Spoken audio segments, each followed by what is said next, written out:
Assalamualaikum warahmatullahi wabarakatuh. Selamat berjumpa kembali bersama saya Syamsul Umar, praktisi pertanian di channel Maraja Organik. Teman-teman semua, hari ini kita akan membahas tentang bagaimana kondisi air di sawah kita ketika akan melakukan pemupukan. Baik pupuknya misalnya menggunakan pupuk padat berupa organik ataupun kimia, atau ketika kita menggunakan pupuk cair.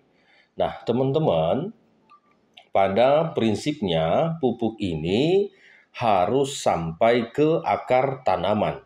Jadi, apapun pupuknya, itu ketika kita aplikasikan, itu harus sampai ke tanah.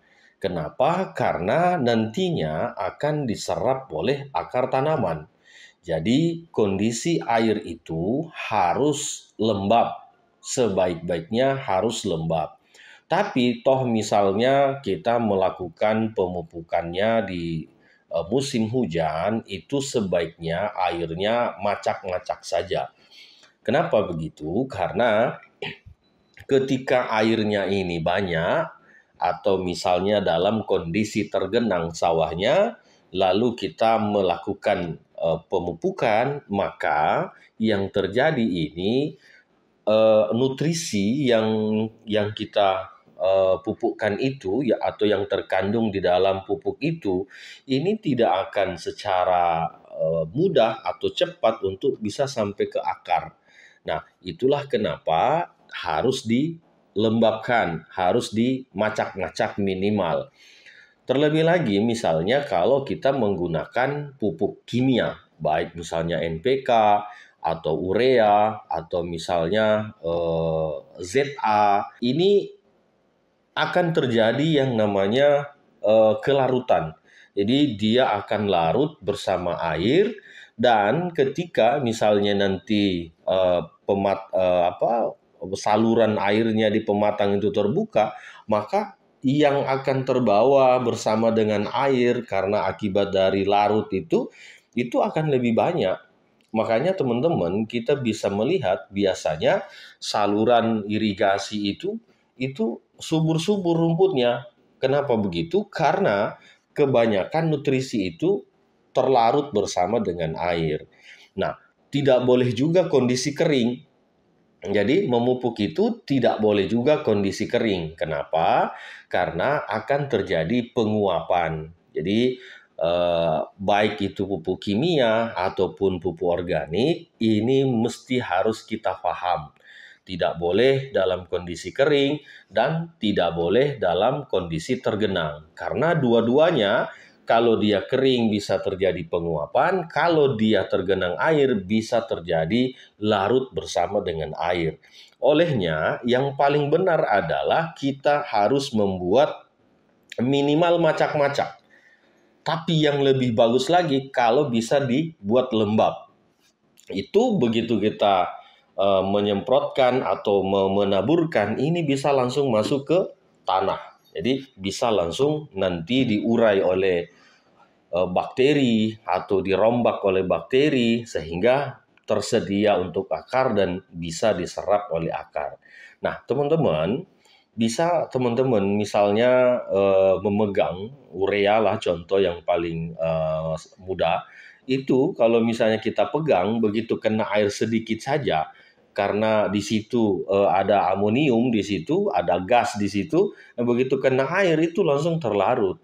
Nah, artinya apa? Begitu terlarut ini tidak akan 100% masuk ke dalam tanah.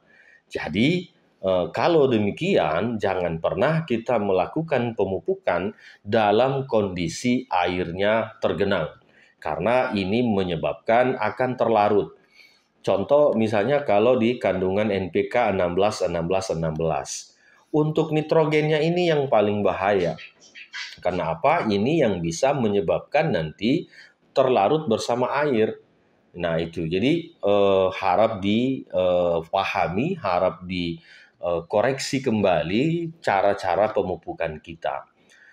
Kalau misalnya kita menggunakan pupuk cair, pupuk organik, atau pupuk hayati, ini pun sama. Kalau pupuk cair ini juga harus masuk ke perakaran tanaman, jadi artinya harus sampai ke tanah. Begitu juga kalau kita menggunakan pupuk hayati. Yang lebih ekstrim lagi ketika pupuk hayati. Pupuk hayati ini itu kan kandungannya adalah mikroba, baik dari bakteri ataupun jamur. Nah, ketika kondisinya tergenang, ini tidak akan sampai ke tanah kita. Jadi fungsi yang kita harapkan dari agen hayati ini misalnya sebagai penambat nitrogen. Kalau menambat nitrogen dia harus sampai ke tanah, harus masuk ke dalam tanah. Jadi dia menambat nitrogen atau dia menarik nitrogen untuk masuk ke areal perakaran tanaman. Nah, begitu juga misalnya dengan perombak fosfat, perombak kalium. Nah, ini semua harus masuk ke dalam tanah karena fungsinya dia itu di dalam tanah. Nah, dan yang ketiga, misalnya bakteri perombak bahan organik. Nah, bahan-bahan organik ini kan berada di dalam tanah. Jadi, harusnya bakteri itu masuk ke dalam tanah. Begitu juga dengan nutrisi atau pupuk cair, pupuk padat yang organik ini harus masuk ke dalam tanah. Jadi sangat tidak ada manfaatnya ketika kita menyemprotkan itu dalam kondisi tergenang oleh air atau misalnya lagi kering kerontang sampai tanahnya retak-retak. Nah, terus kita memupuk ini nggak ada khasiatnya. Nah, kita harus menunggu sampai kondisinya lembab. Lalu berapa hari setelah kita melakukan penyemprotan ataupun penaburan pupuk itu, kita mengairinya. Nah, waktu yang paling efektif itu adalah 4 sampai 5 hari. Jadi biarkan dulu masuk ke dalam tanah, nanti 4-5 hari baru kita lakukan penambahan air atau untuk menggenangi kalau misalnya di usia generatif. Nah, itu teman-teman. Jadi jangan sampai nanti kita memupuknya itu sia-sia. Sudah diberikan pupuk bermacam-macam, dari mulai kimianya, datang juga organiknya, tetapi pada saat sudah diaplikasi, kok tanamannya masih tetap kurus. Nah, ini bukan faktor atau kesalahan dari pupuk, tapi faktor caranya. Makanya harus tepat cara. Tepat cara itu kalau memupuk, minimal airnya macak-macak dan lebih bagusnya lagi kalau lembab. Maksudnya lembab itu total tidak ada airnya. Begitu kita memupuk, pupuk ini langsung masuk ke tanah, nanti akan diserap oleh nutrisi kita, diserap oleh akar tanaman seperti itu.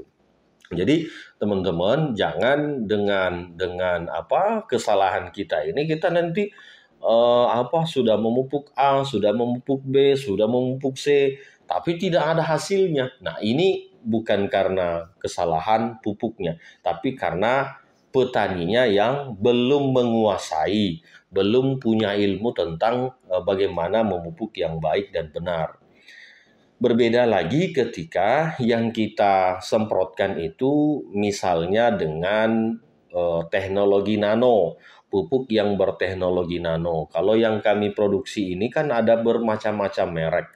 Ada yang mereknya Harvest, ada yang mereknya Neoplus, ada yang mereknya Botani Nusantara, ada mereknya Extra One. Ada beberapa macam merek yang kami produksi dan itu tersebar di berbagai provinsi. Misalnya kalau di Jawa Timur itu ada Extra One. Jadi Extra One di sana di Kabupaten Malang. Kalau misalnya Harvest itu banyaknya di Jawa Barat. Nah, kalau misalnya Botani Nusantara itu di Sulawesi Selatan. Nah, artinya dengan bermacam-macam merek ini nanti biasanya kami bertanya daerahnya di mana supaya nanti biaya kirimnya itu tidak terlalu mahal seperti itu. Teman-teman, di nanoteknologi itu tidak harus wajib masuk ke dalam perakaran karena dia mampu diserap oleh stomata daun. Jadi proses serapan nutrisinya itu tidak lagi dengan cara dimasak di fotosintesis, tapi begitu dia sampai ke daun, masuk ke dalam stomata daun, itu bisa langsung digunakan oleh tanaman karena sudah melalui proses rekayasa dengan mekanisasi, sehingga tidak membutuhkan bantuan mikroba lagi. Berbeda kalau misalnya pupuk cair biasa.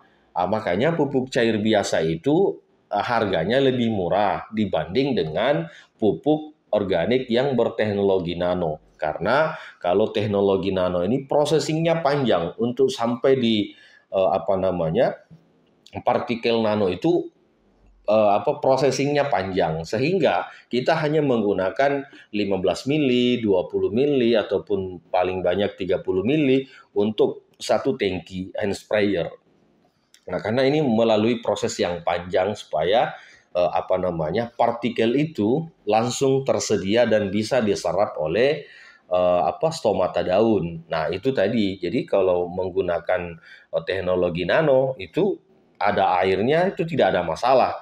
Nah, tapi kalau pupuk organik cair biasa, pupuk kalsium, pupuk kandang, penggunaan garam, penggunaan zeolit itu sebaiknya dilakukan pada saat tanahnya lembab, pada saat tanahnya minimal macak-macak.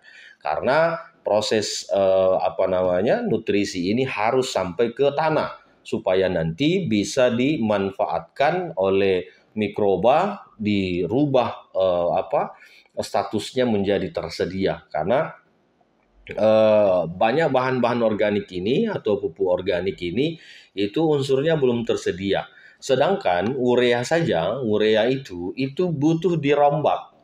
Jadi dia membutuhkan bakteri nitrobakter, membutuhkan bakteri nitrosomonas untuk merubah dari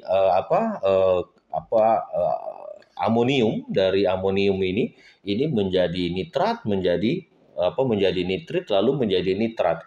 Artinya itu masih butuh waktu untuk bisa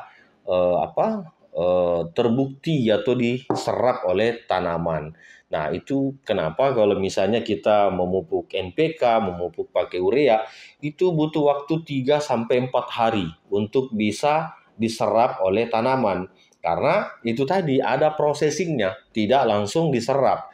Berbeda ketika misalnya kita menggunakan KNO3. KNO3 itu adalah unsur hara yang tersedia. Jadi begitu diaplikasikan itu langsung ada reaksinya, kelihatan hasil aplikasinya. Atau misalnya MKP, nah, itu sudah tersedia. Jadi istilahnya langsung diserap oleh tanaman. Nah, begitu juga dengan pupuk-pupuk organik konvensional, maksudnya yang didapatkan dari hasil fermentasi atau dari ekstraksi. Nah, ini berbeda-beda cara membuatnya, tapi tentu nanti masih membutuhkan mikroorganisme. Jadi masih membutuhkan mikroorganisme, bakteri ataupun jamur untuk dirombak bahan itu menjadi tersedia. Nah, itu teman-teman. Jadi pesan saya ketika akan melakukan pemupukan hendaknya dikeringkan dalam arti lembab dan minimal macak-macak supaya nutrisinya ini bisa langsung sampai ke tanah. Nanti setelah dirombak oleh mikroba, baru akar-akar tanaman kita akan menyerapnya menjadi unsur hara. Saya kira begitu teman-teman ulasan kita hari ini untuk cara pemupukan yang baik dan benar, dan model airnya atau takaran air di lahan sawah kita yang baik. Nah, itu kami sudah jelaskan, tinggal nanti diaplikasikan. Terima kasih. Assalamualaikum warahmatullahi wabarakatuh.